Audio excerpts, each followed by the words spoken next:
Coup de projecteur sur l'économie circulaire, thème du forum de l'INSEC de Bordeaux.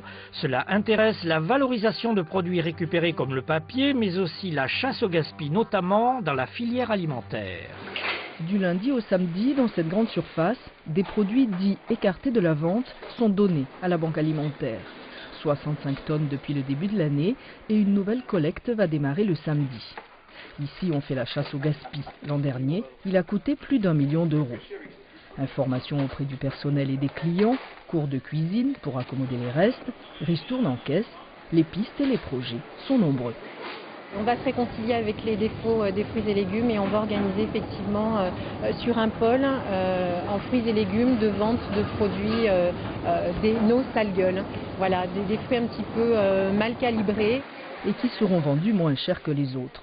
Le gaspillage coûte aussi aux ménages, 500 € par foyer et par an.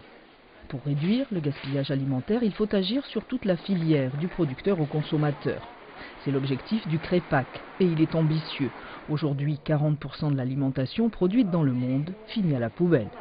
Si on se rend compte qu'on gâche autant au niveau mondial de nourriture, on peut même se demander pourquoi on cultive avec des techniques intensives et pourquoi finalement on n'irait pas vers des aliments en moins grande quantité, plus sains, qui dureraient plus longtemps, qui seraient de saison et qui permettraient à tout le monde de manger à sa faim et de façon saine. 80 tonnes de papier de bureau, c'est ce que consomme la communauté urbaine de Bordeaux chaque année. Désormais, ce papier est traité par des agents spécialement formés. 38 tonnes ont été récupérées en 15 mois. Dans cet entrepôt, le papier est tracé, pesé, trié et surtrié. À 80%, il redeviendra du papier de bureau, une valorisation qui assure création d'emplois et croissance de l'entreprise. Nous sommes passés, de la fin de l'année, de 90 sites de collecte à plus de 580 sites de collecte. Donc on est en très fort développement. Donc on va chercher des tonnes de papier. Et on travaille aujourd'hui, et notamment avec la communauté urbaine de Bordeaux, sur de nouvelles filières. Comme celle des gobelets par exemple, où un procédé de tri plastique-carton permettra bientôt une meilleure valorisation.